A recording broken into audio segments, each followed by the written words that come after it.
누구나 가치관이라는 것을 가지고 있습니다. 각 개인마다 자신이 가치를 두고 있는 관점이 있다는 말입니다.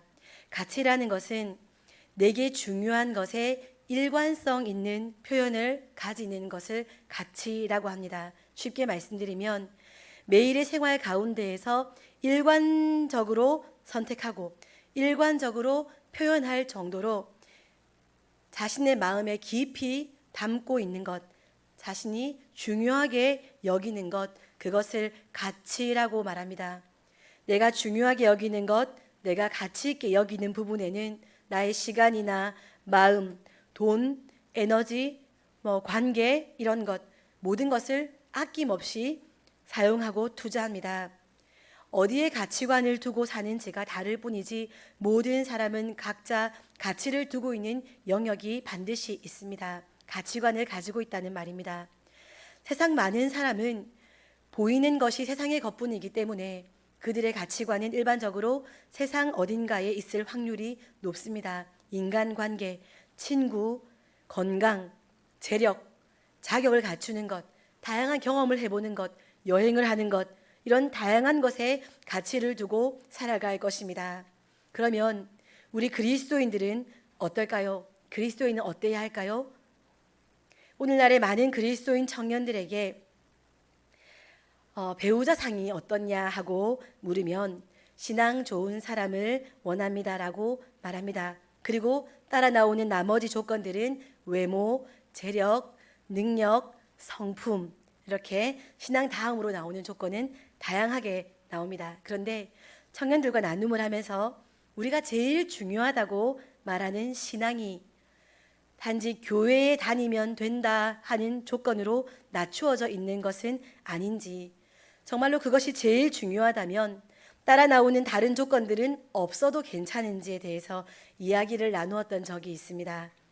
제가 극단적인 예를 들었더니 우리 청년들이 좀 당황을 하더라고요. 정말 신앙만 있으면 된다고 하면서 이렇게 극단적인 예를 들었더니 당황을 했습니다. 그리스도인 청년들에게 신앙이라는 영역이 가장 중요한 조건이 될지는 몰라도 그것이 절대적인 조건은 되지 못하는구나 하는 것을 느꼈습니다. 이것은 우리 새빛교회 청년들만을 두고 하는 이야기가 아니라 일반적인 그리스도인 청년들의 경우의 이야기입니다. 사실 교회만 다니는 사람이 아니라 제대로 신앙이 좋은 청년이라면 하나님의 형상을 닮아갈 것입니다. 하나님 앞에서 부끄럽지 않은 삶을 살기 위해서 노력할 것입니다. 그래서 성실하기 위해 애쓸 것이고 부지런하게 살려고 할 것입니다. 거짓을 싫어하시는 하나님을 알기 때문에 진실하려고 노력할 것입니다. 하나님 앞에서 겸손하여 나의 주장, 내 생각을 고집하는 것이 아니라 말씀 따라 순종하며 살기 위해 노력할 것입니다.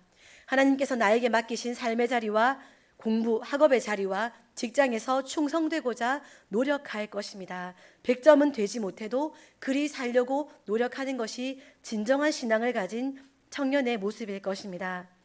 그런데 만약에 그렇다면 정말로 배우자의 조건이 신앙이 가장 중요한 가치 기준이라면 다른 많은 조건들은 굳이 하나하나 따져보지 않아도 된다는 것입니다. 그럼에도 불구하고 조건을 따지게 되는 이유는 그들 안에 신앙이라는 기준이 교회만 다니면 되는 수준으로 가치가 아주 낮아져 있는 것이 아닐까 하는 생각이 들었습니다. 이것은 비단 청년들만 해당되는 이야기가 아닙니다. 오늘날을 사는 많은 그리스도인의 삶의 기준, 인생관, 세계관, 가치관도 마찬가지입니다. 사랑하는 성도 여러분, 어린아이들이 가치를 두고 있는 영역은 어디일까요? 어린아이들은 뭐가 제일 중요할까요? 어린아이들이 항상 요구하는 것은 무엇일까요? 먹는 거, 자는 거, 배설하는 거. 어린아이일수록 그 세 가지, 그거에 집중되어 있어서 그것이 해결되지 않으면 죽을 것처럼 웁니다. 그게 자기에게 제일 중요하기 때문입니다. 그러면 청소년이 되면 어떨까요? 약간은 더 가치 있는, 의미 있는 것에 가치를 둡니다. 나는 누굴까? 나는 왜 살고 있을까? 나의 존재의 의미가 뭘까? 이런 생각하게 됩니다. 그러면 장년이 되면 어떨까요? 장년, 성장하고 성인이 되면 생명의 가치를 두게 됩니다. 우리 자녀, 우리 가정, 나의 이웃, 우리 나라. 사람은 성장할수록 가치관이 좀 더 성숙되고 확장되는 것 같습니다. 그리스도인들도 마찬가지입니다. 하나님과 동행하는 시간이 길어질수록 하나님의 자녀로서 잘 자라갈수록 가치관은 성숙하게 되어 있습니다. 그리스도인들의 가치관은 당연히 그리스도께 있어야 합니다. 이 부분은 제가 길게 설명드릴 필요도 없을 것입니다. 그리스도인, 나라는 존재가 그리스도로부터 주어진 새 생명이기 때문에 우리는 그리스도께 모든 가치에 초점을 맞추어야 합니다. 그리스도 예수님을 사랑하고 그분을 통해 역사하신 하나님의 사랑에 감격하면서 그분의 통치를 받는 것을 즐거워하는 것, 그분의 통치 가운데 있다는 것을 행복해하는 것, 기대하며 사는 것, 그래서 그분의 뜻이 어디에 있는지를 알았다면 순종할 수 있는 것, 그걸 순종하면서 그 삶을 누리는 것, 그분과 동행하며 사는 것이 나의 인생관, 나의 가치관이 되어야 합니다. 이것이 나의 가치관이라면 정말로 이 신앙이 일관적으로 우리 삶에서 표현되어야 하고 일관적으로 내가 선택하는 것은 이것과 연결된 일이어야 합니다. 말로는 예수님을 사랑하지만 일관적으로 표현되는 것은, 일관적으로 관심을 가지는 것은, 일관적으로 선택하는 것은 세상의 그 어떤 것이라면 그 사람의 가치관은 예수 그리스도가 아닙니다. 오늘날의 많은 그리스도인은 솔직히 그렇습니다.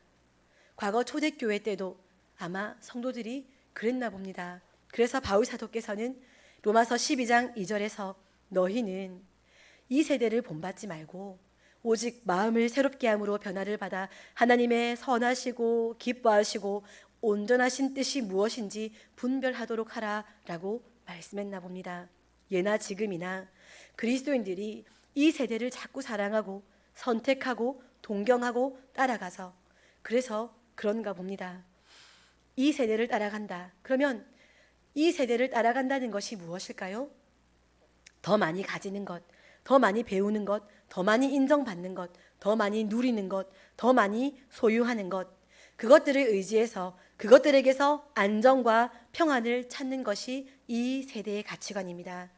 그런데 그리스도인들도 별반 다르지 않는 것 같습니다. 그리스도께 관심을 집중해야 하는데 이 세대의 관점을 따라 움직이고 있는 것이 솔직히 사실입니다. 오늘 본문을 보면 당시의 세대를 따라갔던 인물인 삭개오가 등장합니다. 삭개오 당시는 로마가 이스라엘을 다스리던 때였습니다. 당시 이스라엘 백성이면서 부자로 산다는 것은 흔한 일이 아니었습니다. 로마가 요구하는 삶의 방식을 따르지 않는다면 부자가 될 수 없었습니다. 일제치하에서 우리나라가 꼭 그렇지 않았습니까?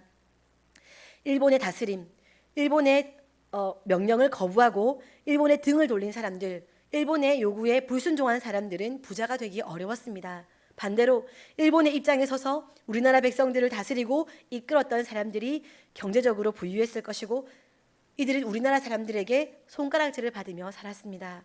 삭개오의 삶이 꼭 그랬습니다.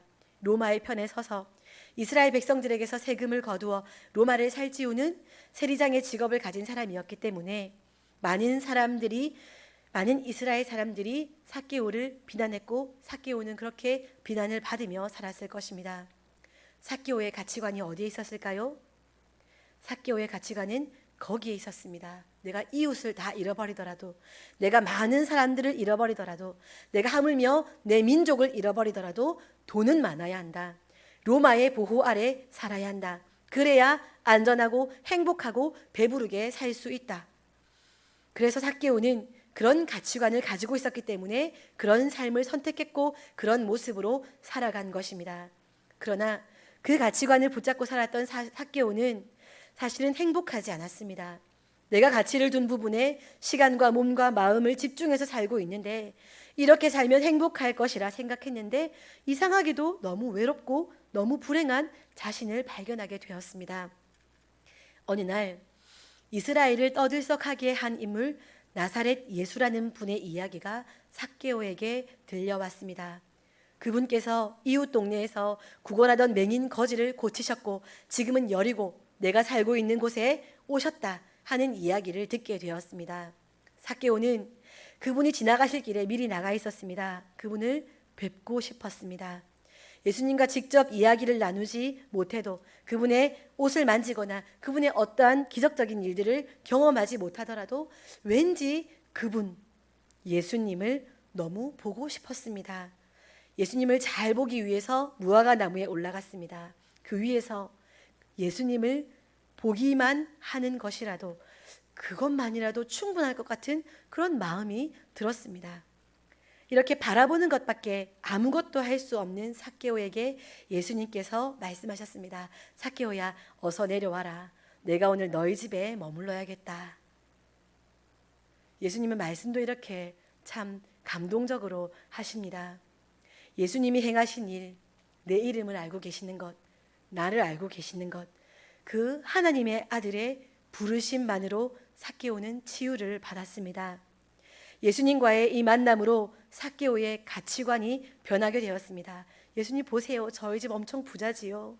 제가 다른 모든 것들보다 중요하게 여겼던 돈이 저를 얼마나 외롭고 힘들게 만들었는지 이제 알았어요. 제 목숨같이 여겼던 돈을요, 이제는 가난한 사람들에게 나누어 줄게요. 그리고 혹시 제가 남의 것을 속여서 빼앗은 것이 있다면 4배로 갚을게요.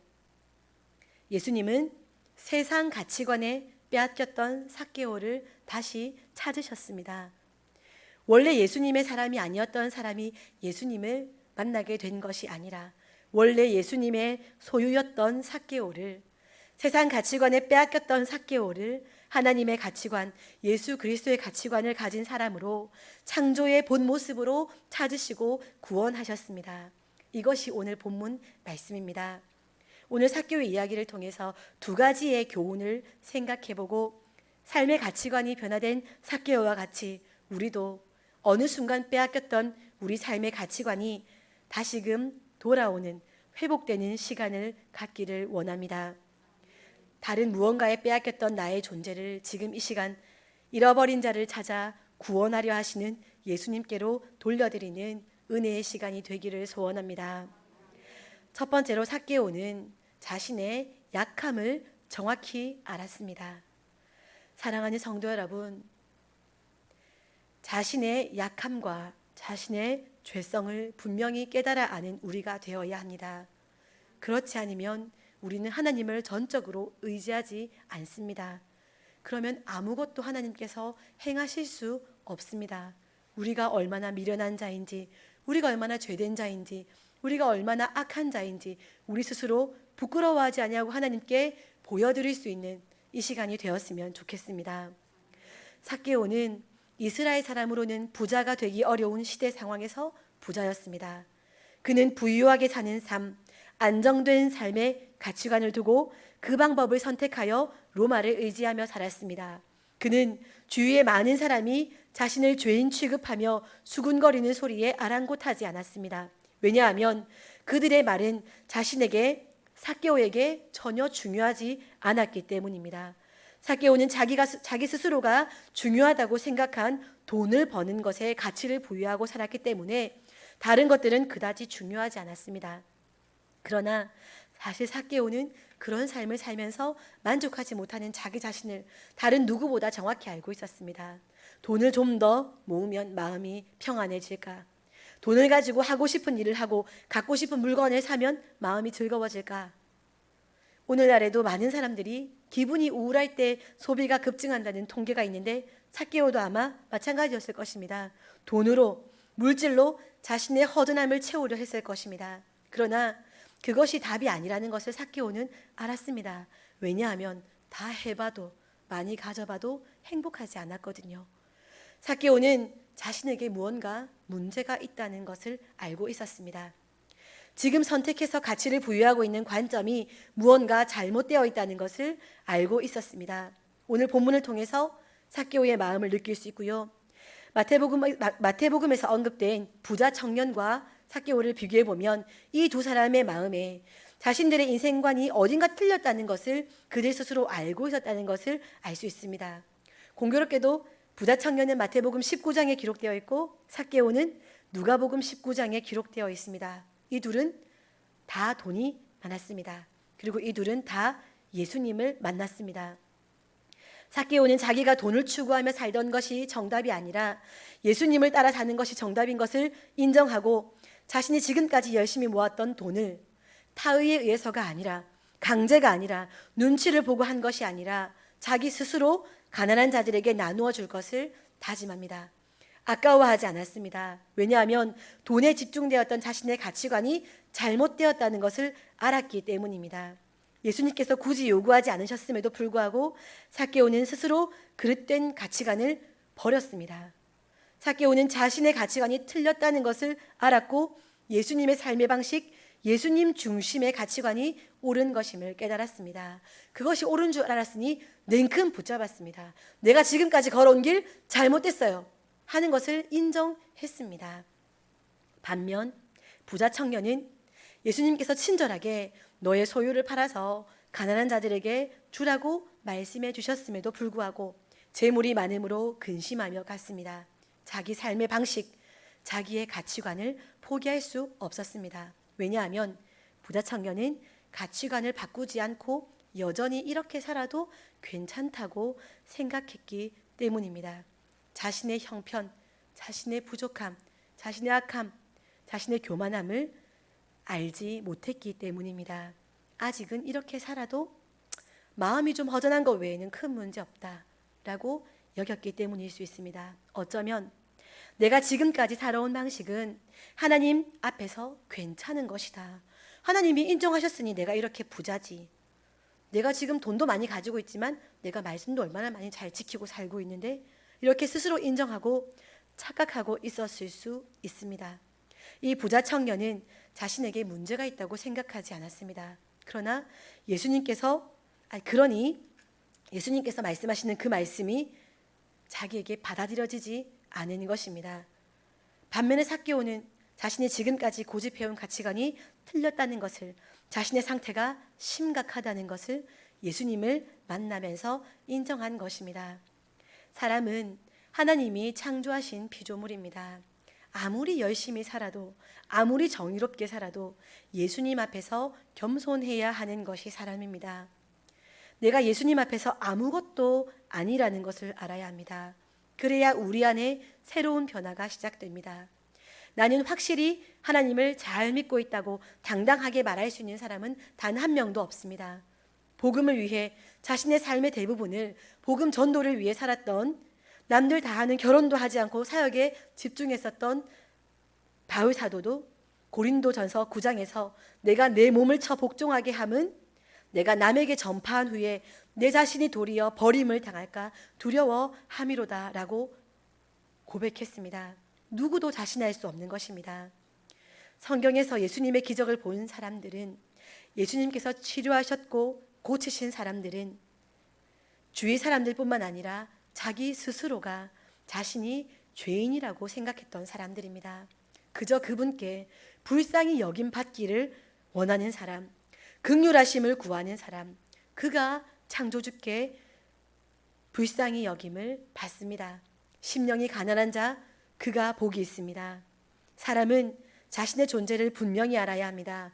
그때에 신의 은혜를 구하는 진실하고 절실한 기도를 할 수 있습니다. 두 번째는 예수 그리스도를 정확히 아는 것입니다. 예전에 본 건데요. 현수막에 참 나를 찾아 떠나는 여행, 여름 수련 법회라는 글귀가 있는 것을 보았습니다. 어느 절에서 올린 현수막이었습니다. 이것이 바로 기독교와 나머지의 가장 큰 차이점입니다. 나를 정확히 아는 것으로 만족하는 것이 세상입니다. 나의 가치를 알고 나의 마음의 소리를 듣고 그것을 주장하고 그것을 인정받고 그것을 드러내며 사는 것이 가장 가치 있는 삶이다 라고 말하는 것이 세상이 말하는 소리입니다. 그러나 우리는 나를 아는 것으로 끝나는 것이 아니라 나를 알고 또한 예수 그리스도를 바르게 알아야 합니다. 그 결과가 엄청난 차이를 낳습니다. 나만 아는 사람은 100% 자만하거나 낙심합니다. 나는 누구나 부러워할 만한 사람이니까. 나는 아무것도 모자랄 것이 없다. 나는 부모님에게서 좋은 교육을 받았다. 나는 세상에 외모도 매력적이다. 나는 돈도 많다. 나는 좋은 직장에 취직했다. 나는 좋은 아내를 만났다. 나는 똑똑한 자녀를 낳았다? 좋습니다. 게다가 나는 교회에서 열심히 헌신하고 있다. 나는 좋은 직분을 받았다. 뭐 이런 주장할 수 있습니다. 그런데 사람으로서 가질 수 있는 모든 훌륭한 조건을 가진 사람도 영혼의 세계는 장담할 수가 없습니다. 반면 나는 열악한 환경에서 태어났다. 우리 부모님은 나를 원하지 않았다. 나는 버림받았다. 나는 장애를 가지고 있다. 나는 머리도 나쁘다. 나는 건강도 좋지 않고. 나는 그래서 결혼했는데 내 배우자가 딱 내 수준이다. 그랬더니 내 자식도 학교에서 골칫거리다. 문제하다. 나는 교회에서조차 아무 쓸모없고 걸리적거리는 존재다. 최악이지요. 그러나 그가 보지 못하는 것은 아무도 기대하지 않는 이 사람도 하나님이 잃어버린 하나님의 소중한 소유라는 사실입니다. 사람의 조건은 이렇습니다. 사람이 가진 것은 이것이 전부입니다. 사람이 주장하는 것은, 사람이 자기 자신을 안다 하는 것은 이 정도 수준입니다. 내가 내 마음의 소리를 듣고 그 마음의 소리에 따라 움직이겠다? 내 마음의 소리를 들어봤자 거기까지입니다. 예수 그리스도가 없다면 전자는 그렇게 이 땅 살면서 80년, 100년 잘 누리고 살았는데 영혼의 세계는 장담할 수가 없습니다. 후자는 이 귀한 생명을 눈에 보이는 기준에 미달되었다며 자기 스스로 포기하여서 판단하고 의미 없게 여겨서 그렇게 생을 살다가 마감하여 하나님 마음을 찢어 놓을 것입니다. 한 달란트를 받은 종처럼 말입니다. 예수 그리스도의 사랑, 희생, 그분의 능력, 그분의 존재를 제대로 알지 못하면 이렇게밖에 살 수 없는 것이 사람입니다. 제가 아담을 기다리며라는 책을 읽었던 이야기를 지난번에도 한번 말씀드린 적이 있었습니다. 하버드 대학을 다니는 부부가 다운 증후군인 아이를 잉태하고 그 아이가 태어나기를 기다리면서 보냈던 시간, 그리고 그 아이가 태어난 후의 일들을 기록한 책입니다. 뱃속의 아이가 유전적 결함을 가진 것을 알게 된 후에 아내가 경험한 이야기는 너무나 영적인 경험이었습니다. 아담의 유전적 결함으로 인해 이 아이를 낙태하지 않게 하려는 하나님의 일하심이 비기독교인의 입을 통해서 너무나도 분명하게 설명되어 있습니다. 이 책의 저자는 이 아이의 이름이 아담입니다. 비기독교인인데요. 아담을 잉태한 후에 자신이 다시 태어났다고 고백했습니다. 지금까지와는 전혀 다른 삶을 살게 되었다는 것입니다. 사람들에게서 받는 평가, 연구 자료, 실적, 능력, 눈에 보이는 이 땅에서의 삶이 전부인 줄 알고 전투적으로 삶을 살아왔습니다. 부부가 둘 다 하버드 대학에 다니고 있었기 때문에 그랬습니다. 그런데 더 큰 어떤 존재의 손길을 알게 되면서 너무나 따뜻하고 행복했다고 이야기했습니다. 그 존재와의 만남을 통해서 지금까지와는 전혀 다른 인생을 살게 되었다고 기록되어 있습니다. 자기가 지금까지 중요하게 여겼던 모든 것이 정말 아무것도 아니고 마치 햄스터가 창살 속에서 하루 종일 뛰지만 여전히 그는 창살 속에 있는 것과 같은 삶을 살았을 뿐이라고 고백합니다. 기독교 서적이 아님에도 불구하고 이 책에서는 영적인 역사를 아주 많이 기록하고 있습니다. 어디선가 들려오는 목소리, 혼내는 것이 아니라 모든 것을 알고 있는 듯한 단호하고 따뜻한 목소리, 빛, 사랑, 이런 것으로 표현되어 있는 그분을 만났을 때 그 여성의 삶이 바뀌었고 가치관이 바뀌었습니다. 그분을 만나니 죽음이 더 좋을 것 같다는 말도 적혀져 있습니다. 그 따뜻한 사랑 가운데에서 영원히 살 수 있을 것 같아서라고 표현되어 있습니다. 예수님을 만난다는 것은, 예수님을 안다는 것은 이런 경험입니다. 제가 신앙생활을 하면서 예수님을 만났던 경험을 비기독교인이 똑같이 기록하고 표현하는 것에 기독교 서적이 아닌 이 책을 읽으면서도 그분이 예수님이라는 것을 저는 분명히 알 수 있었습니다. 이런 말로 표현할 수 없는 놀라운 존재이신 예수 그리스도를 바르게 진심으로 알아야 합니다. 인격적으로 만나야 합니다. 그래야 우리가 설 바뀌는 것이 아니라 제대로 변하게 됩니다.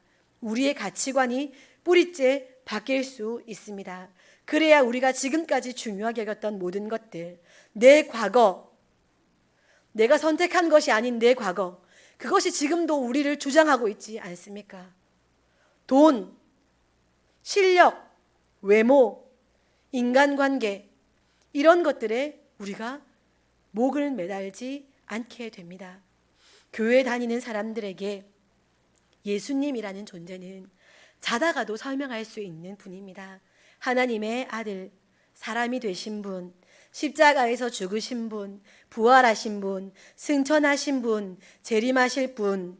그러나 그렇게 하는 것으로 만족하지 말고 오늘 삭개오처럼, 그리고 아담을 기다리며의 저자처럼 정말로 나의 삶에 직접적으로 영향을 미칠 수 있는, 영향을 미치고 계신, 나를 새롭게 태어나게 하신 그분을 만나야 합니다.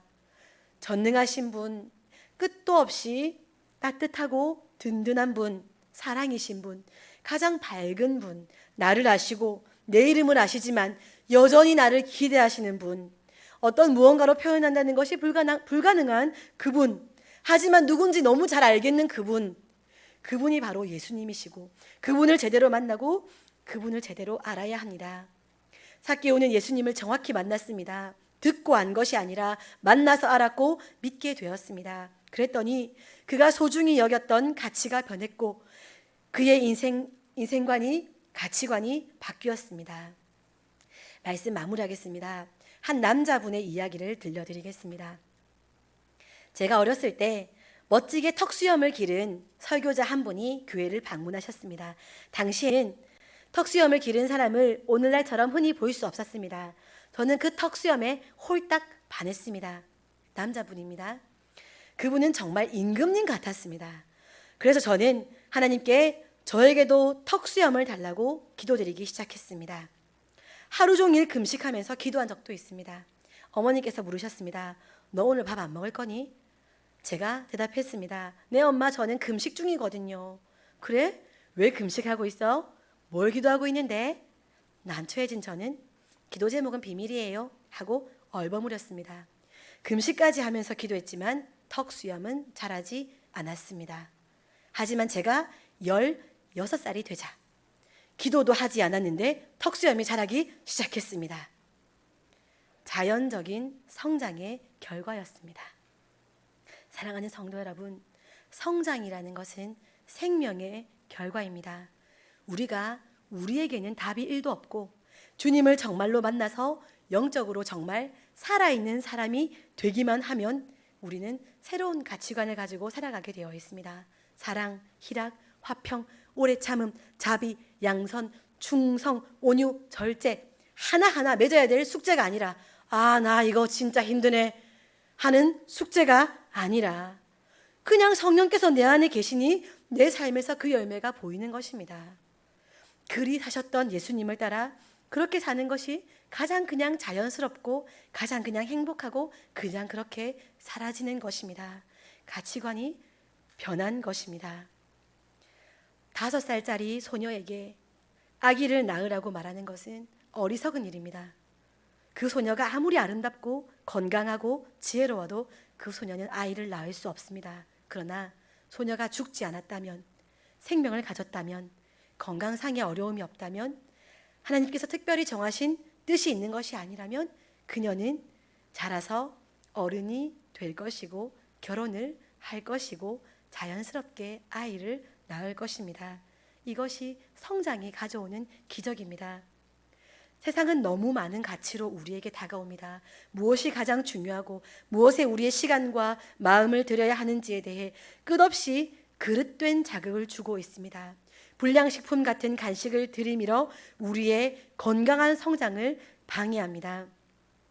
그래서 많은 그리스도인은 자신들이 어떤 존재인지 모른 채 세상이 제공하는 기준과 가치에 따라 점점 가치관이 바뀌어져 갑니다.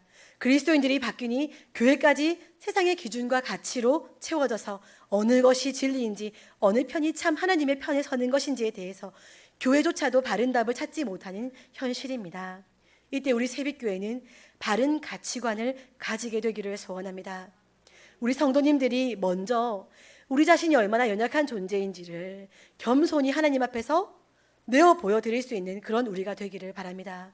동시에 우리가 의지할 수 있는 유일한 한 분, 예수 그리스도, 그분이 얼마나 위대한 분이신지를 바로 알게 되기를 소원합니다. 그리하여 세상의 가치관과 비교할 수 없는 아름답고 고귀한 것을 소망하는 생명의 가치관을 가지게 되기를 바랍니다. 이후에는 이를 통해 생명의 열매가 우리 모두의 삶에서 억지로 애써서가 아니라 저절로 아름답게 맺히게 될 줄 믿습니다. 삭개오처럼 말입니다. 기도하겠습니다. 사랑하는 하나님,